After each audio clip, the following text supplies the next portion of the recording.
मेरे प्यारे साथियों, आप सबका बहुत बहुत स्वागत है आपके प्यारे से YouTube चैनल गणेशाय वर्ल्ड में। और मैं हूं डियर साथियों आपके साथ राहुल सर। तो डियर साथियों, आज हम पढ़ने वाले हैं भैया क्या, फैराडे के नियम। किसके नियम भैया? फैराडे के नियम। Most most most IMP paper में जरूर आएंगे, ठीक है ना।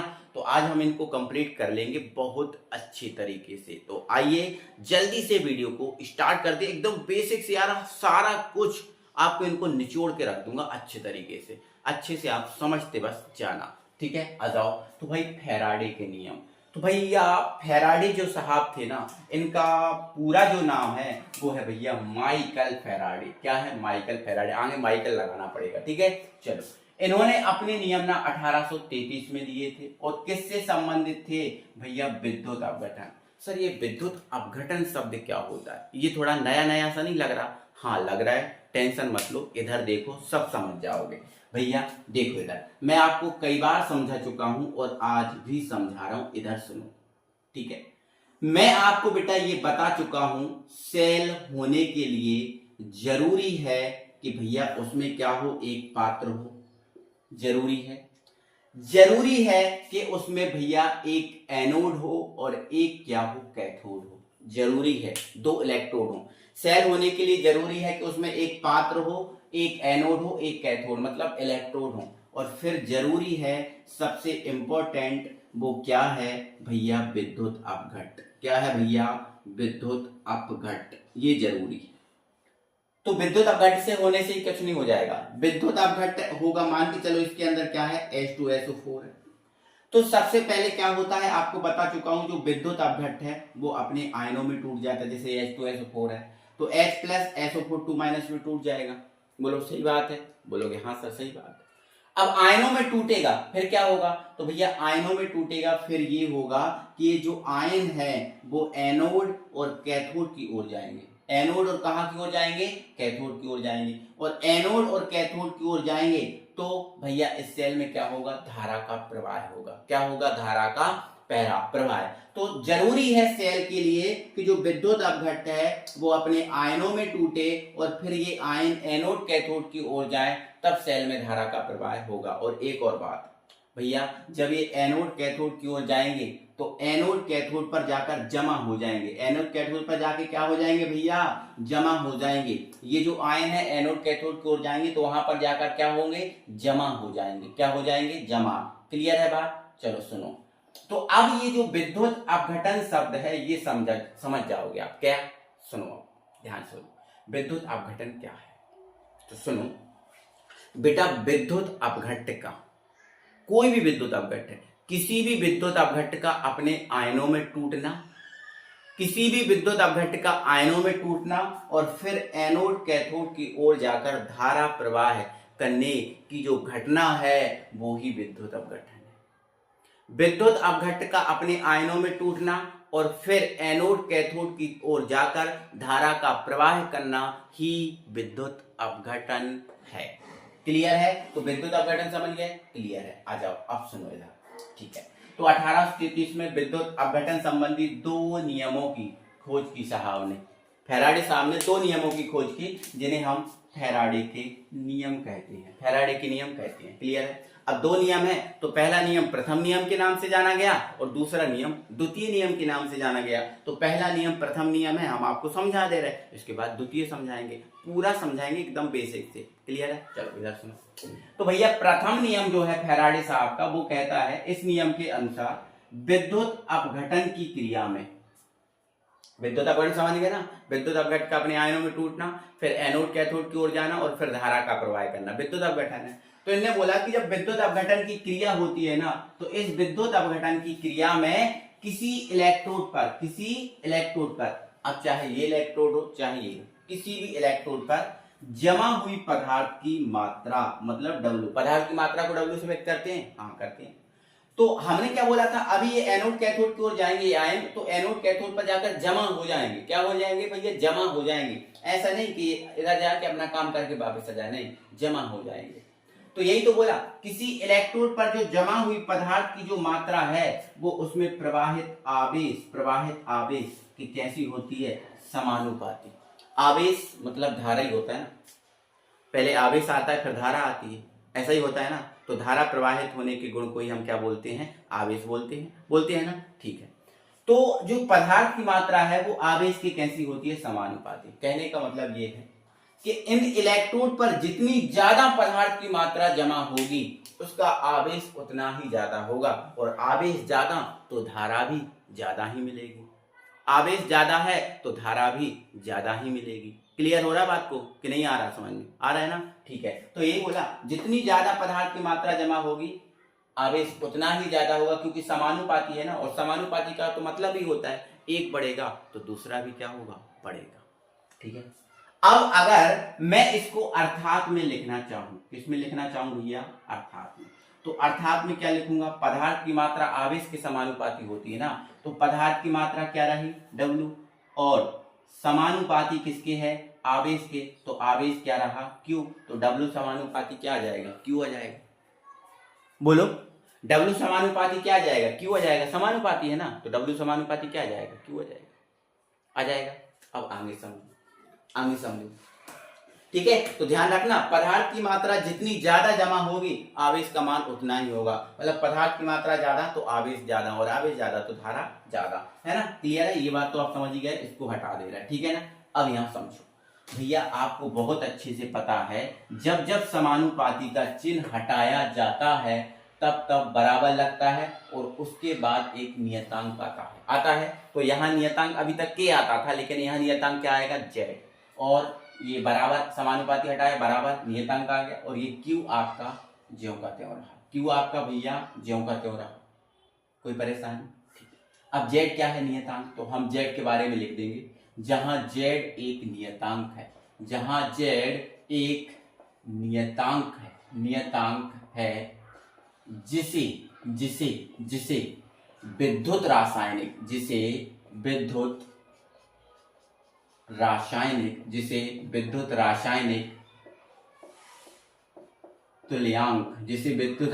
तुल्यांक कहते हैं। तो भैया जो Z है इसे क्या बोलते हैं, विद्युत रासायनिक तुल्यांक। तो एक नया चीज आ गया, सर ये क्या है विद्युत रासायनिक तुल्यांक। आपके माइंड में ये चीज घूमेगी नहीं क्या, कि सर ये क्या है विद्युत रासायनिक तुल्यांक। ठीक है, तो ध्यान से सुनो, जब एग्जाम में आए कि फैराडे का प्रथम नियम लिखिए, तो इतना लिखने के बाद इतना और इतना ही करना है, इससे आगे नहीं बढ़ना, क्योंकि 2 नंबर में आएगा, इतना ही करना है। लेकिन मैं आगे आपको इसको समझा रहा हूं क्योंकि न्यूमेरिकल के लिए आपको जरूरी है। और भाई कोई नई चीज आई है तो उसके जानने की इच्छा भी आपके दिमाग में होगी कि भैया क्या है ये चीज, है ना। तो विद्युत रासायनिक तुल्यांक के बारे में आपको बता रहा हूं, ध्यान से सुनो भैया।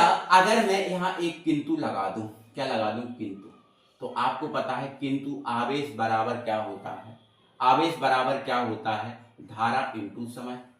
आपने फिजिक्स में पढ़ा होगा पहले चैप्टर में, Q बराबर I इंटू टी।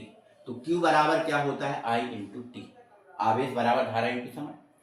अगर इसको मैं इसमें रख दूं, इसको समीकरण 1 दे सकते हो आप, इसको मैं इसमें रख दूं तो आप क्या लिख सकते हो, समीकरण 1 से अगर यहां रख दूं तो भैया ये तो आपका W ज्यों का त्यों, और ये आपका Z ज्यों का त्यों, और Q की जगह क्या हो जाएगा, तो Q की जगह हो जाएगा भैया I इंटू टी, हो जाएगा कि नहीं। आप यहां से ये भी लिख सकते हो, Q बराबर I इंटू टी। हमें Z के बारे में बताना है, सर Z क्या है, तो ध्यान से सुनो मेरे भाई।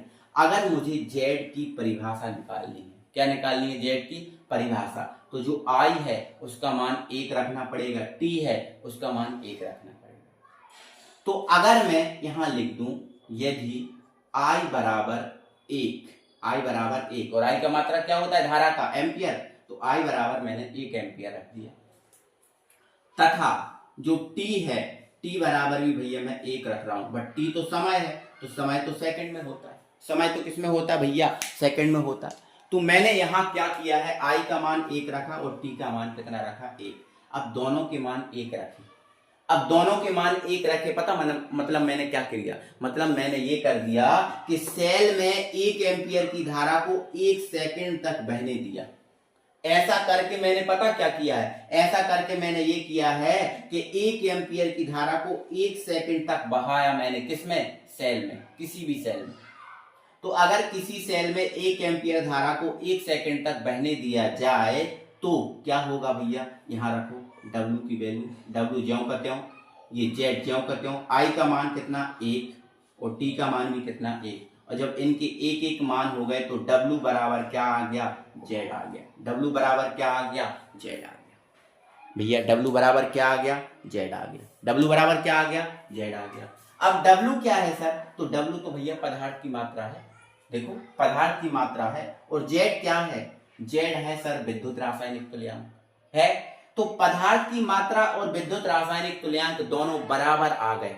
दोनों कैसे आ गए, बराबर आ गए। अगर ये दोनों बराबर हैं, मतलब इसको ये कहते हैं और इसको ये कहते हैं। दोनों बराबर का मतलब क्या होता है, दोनों बराबर का मतलब दोनों सेम है। अब दोनों सेम है मतलब पदार्थ की मात्रा को ही क्या बोलते हैं, विद्युत रासायनिक तुल्यांक, या विद्युत रासायनिक तुल्यांक को ही क्या बोलते हैं, पदार्थ की मात्रा बोलते हैं ना।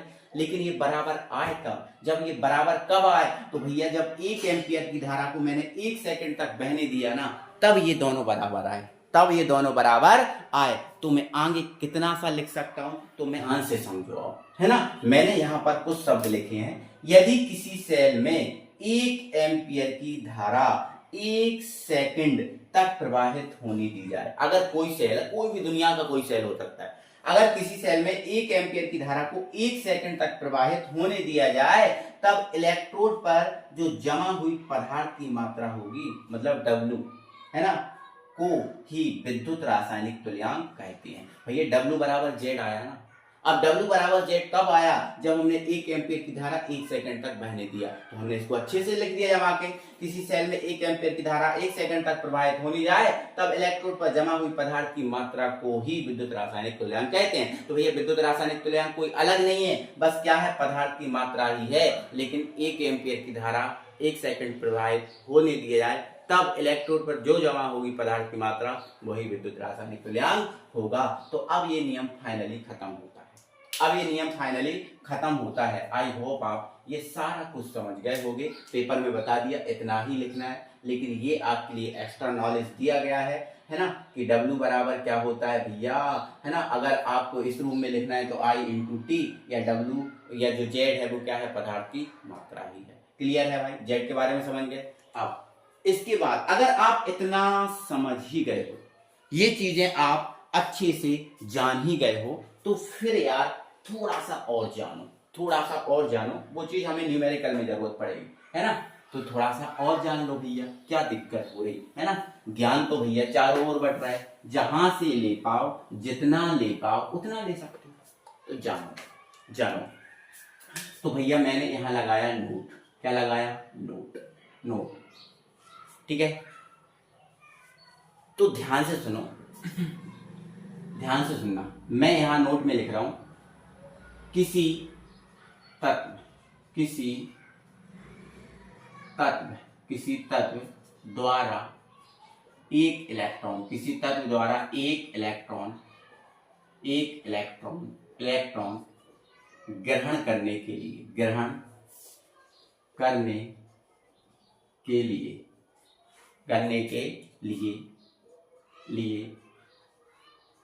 एक इलेक्ट्रॉन ग्रहण करने के लिए 1 मोल आवेश की आवश्यकता होती है। 1 मोल आवेश की आवश्यकता होती है। ध्यान रखना, अगर किसी तत्व द्वारा 1 इलेक्ट्रॉन ग्रहण किया जा रहा है, तो भैया उस इलेक्ट्रॉन को ग्रहण करने के लिए 1 मोल आवेश की आवश्यकता होगी। कितने मोल आवेश की आवश्यकता होगी भैया, 1 मोल आवेश की, है ना। क्योंकि आपने सुना भी है, अणु, परमाणु और आयनों की संख्या को ही हम क्या बोलते हैं, मोल की संख्या बोलते हैं। तो यहाँ इलेक्ट्रॉन की संख्या भी एक मोल संख्या के रूप में परिभाषित होगी। तो अगर 1 इलेक्ट्रॉन ग्रहण करेगा तो 1 मोल आवेश की जरूरत पड़ेगी, और 2 इलेक्ट्रॉन ग्रहण करेगा तो 2 मोल आवेश की, 3 इलेक्ट्रॉन ग्रहण करेगा तो 3 मोल, है ना, 4 करेगा तो 4, ऐसे आपके बढ़ती जाएगी। किंतु भैया जो 1 मोल आवेश है, वो 1 मोल आवेश है, वो भैया 1 फैराडे के बराबर होता है। किसके बराबर, फैराडे के। तो सर ये नया चीज फैराडे कहां से आ गया, तो पता है ना आपको भैया, आपने फिजिक्स में पढ़ा होगा, आवेश का सबसे बड़ा मात्रक, आवेश का सबसे बड़ा मात्रक होता है फैराडे। आवेश का सबसे बड़ा मात्रक होता है क्या, फैराडे, एफ से व्यक्त करते हैं। तो आवेश का जो सबसे बड़ा मात्रक है वो ही क्या है, फैराडे। तो ध्यान रखना, एक मोल आवेश की वैल्यू कितनी होती है, एक फैराडे होती है। कितनी होती है भैया, एक फैराडे होती है। अच्छा सर, एक फैराडे होती है, ये क्लियर है, एक फैराडे होती है, क्लियर है? हाँ सर क्लियर है, ठीक है। तो सर एक फैराडे की वैल्यू कितनी होती है, तो भैया एक फैराडे की वैल्यू होती है 96,500 और आवेश है, आवेश का मात्रक है तो कूलम।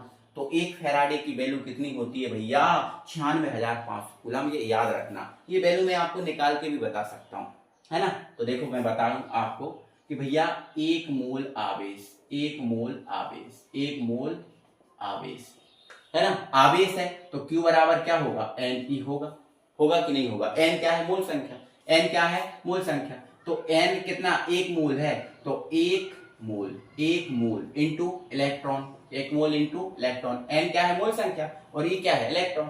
तो एक मोल के लिए निकाल रहा है तो N का मान एक मोल रखा जाएगा, और एक मोल का मान कितना होता है, 6.023 इंटू 10⁻23 होता है।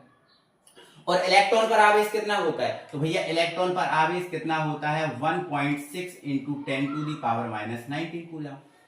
बोलो भाई, होता है कि नहीं होता, होता है ना। तो जब इन सब को आप सॉल्व करोगे, माइनस में होता है, किस में होता है भैया, माइनस में होता है। अगर आप इन सब को सॉल्व करोगे तो 96,484 आएगा। कितना आएगा, 96,084, और 484 को 500 के तुल्य माना गया, 500 के बराबर माना गया। इसीलिए भैया हम ये कहते हैं कि भाई एक मोल आवेश एक फैराडे के बराबर होता है, जो होता है 96,500। तो ध्यान रखना इस बात को। तो कहने का मतलब ये हुआ कि अगर एक इलेक्ट्रॉन ग्रहण करना है तो एक इलेक्ट्रॉन ग्रहण करने के लिए आवेश कितना होगा, एक फैरेड, है ना।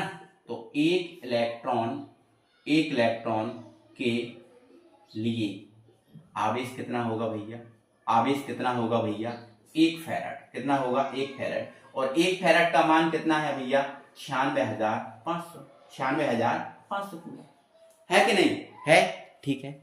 अगर आपको दो इलेक्ट्रॉन चाहिए, कितने इलेक्ट्रॉन चाहिए भैया, दो इलेक्ट्रॉन। तो दो इलेक्ट्रॉन के लिए जो आवेश होगा वो 2 फैराड होगा, और 2 फैराड का मतलब होता है 2 इंटू 96,500। ऐसे 3 होगा तो 3 इंटू 96,500, 4 होगा तो 4 इंटू 96,500। तो ये बात आपको याद रखना है, ये एक इंपॉर्टेंट बात है जो आपके न्यूमेरिकल करोगे उसमें काम आएगी, न्यूमेरिकल में एक काम बात आएगी। तो अब ये फर्स्ट नियम जो है आपका होता है फिनिश। अब हम बढ़ते हैं भैया फैराडे के द्वितीय नियम पर। भैया अब हम पढ़ते हैं फैराडे का द्वितीय नियम। क्या कहता है जरा देख लो। ये नियम कहता है यदि भिन्न भिन्न पदार्थ के विद्युत अपघट्य विलयनों में, अलग अलग पदार्थ के विद्युत अपघट्य विलयनों में, जैसे मान के चलो एक एग्जांपल के तौर पे मैंने यहाँ 3 सेल लेके रखे है ना, 1 2 और ये रहा 3। अब देखो इन तीनों सेलों में अलग अलग प्रकार का विद्युत अपघट्य भरा है, इसमें H2SO4 भरा है, इसमें NaOH भरा है, इसमें NH4Cl, अलग अलग प्रकार का विद्युत अपघट्य भरा है ना। तो इसमें यही बोला है यदि भिन्न भिन्न पदार्थ के विद्युत अपघट्य विलयनों में समान प्रबलता की धारा समान समय तक, अब समान प्रबलता की धारा मतलब इन तीनों सेल में 1 एम्पियर की धारा प्रवाहित की जाए, इसमें भी 1 एम्पियर, इसमें भी क्या है 1 एम्पियर, समान प्रबलता की धारा है ना। और इनने बोला समान समय तक, मान लो इसमें भी 1 सेकंड तक प्रवाहित कर रहा है, इसमें भी 1 सेकंड तक प्रवाहित कर रहा है, और इसमें भी 1 सेकंड तक प्रवाहित कर रहा है। तो अगर ऐसा हो, अगर अलग अलग प्रकार के विद्युत अपघट्य विलयन हो, उनमें समान प्रबलता की धारा को समान समय तक प्रवाहित होने दिया जाए, प्रवाहित किया जाता है ऐसा बोल दो, तब इलेक्ट्रोड पर जो जमा हुई पदार्थ की मात्रा है, तब ऐसी कंडीशन में जो इलेक्ट्रोड हो ना, इलेक्ट्रोड पर जो जमा हुई पदार्थ की क्या होगी, मात्रा, क्योंकि भाई पदार्थ की मात्रा जमा होगी जब विद्युत अपघटन होगा। तो इलेक्ट्रोड पर जो जमा हुई पदार्थ की मात्रा है मतलब W, उनके तुल्यांकी भारों के समानुपाती। किनके तुल्यांकी भारों के, जो विद्युत अपघट्य विलयन है ना, ये इनके तुल्यांकी भारों के। अगर विद्युत अपघट्य विलयन का तुल्यांकी भार ज्यादा है तो इलेक्ट्रोड पर ज्यादा पदार्थ की मात्रा जमा होगी, अगर किसी विद्युत अपघट्य विलयन का तुल्यांकी भार कम है तो इलेक्ट्रोड पर कम पदार्थ की मात्रा जमा होगी, यह बोला गया है। बस इतना सा नियम है। अगर हम इसमें अर्थात में जाएं, किसमें जाएं भैया, अर्थात में, तो पदार्थ की मात्रा तुल्यांकी भार के समानुपाती है, तो पदार्थ की मात्रा W और तुल्यांकी भार क्या है E, तो इसके समानुपाती हो गए। अगर मैं समानुपाती का चिन्ह हटाऊं तो आपको पता है नियतांक आएगा, तो यहाँ पर नियतांक नॉर्मल आप के ही ले लो और ये ले लो आप ई, है ना, लिख देना।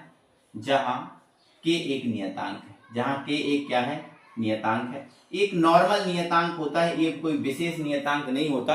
अब जब विशेष नियतांक नहीं होता तो के ही ले लिया जाता है। तो अगर मैं यहां से के की वैल्यू निकालना चाहूं तो ई कहां जाएगा, बटे में। तो के बराबर क्या बन जाएगा, डब्ल्यू अपॉन ई, डब्ल्यू अपॉन ई, डब्ल्यू अपॉन क्या बन गया, ई बन गया। ये किसी विशेष इलेक्ट्रोड के लिए था या विशेष विद्युत अपघट्ट के लिए था, डब्ल्यू अपॉन ई, है ना। मैं मान ले एक कोई विद्युत अपघट्ट माना था जिस पर पदार्थ की मात्रा क्या थी, इलेक्ट्रोड पर जमा हुई पदार्थ की मात्रा डब्ल्यू थी, और उस विद्युत अपघट्ट का तुल्यांक भार क्या था, ई था। तो के बराबर क्या आ गया, ई, डब्ल्यू अपॉन ई, मतलब भार और तुल्यांकी भार का अनुपात। जो भार है ये डब्ल्यू भार है, और ये क्या, भार या मात्रा, भार या क्या बोल सकते हो उसको, मात्रा, और ये क्या है भैया, ये तुल्यांकी भार है। तो भार और तुल्यांकी भार का अनुपात एक नियतांक के बराबर होता है। ये किसी विशेष विद्युत अपघट्ट के लिए था। किस था भाई, विशेष विद्युत अपघट्ट के लिए था।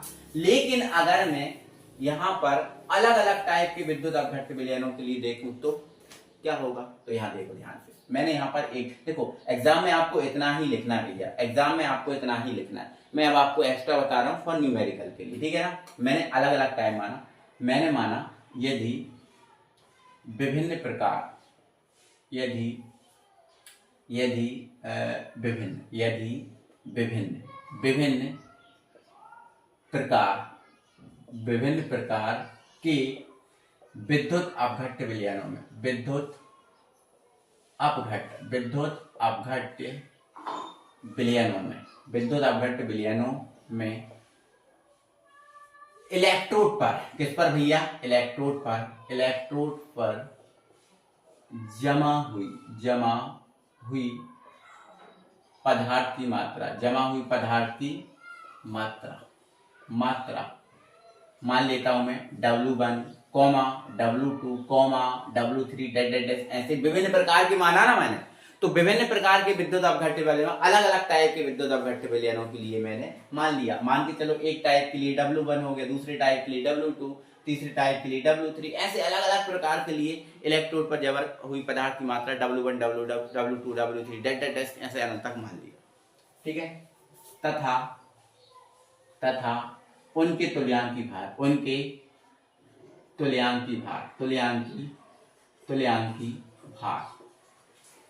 E1,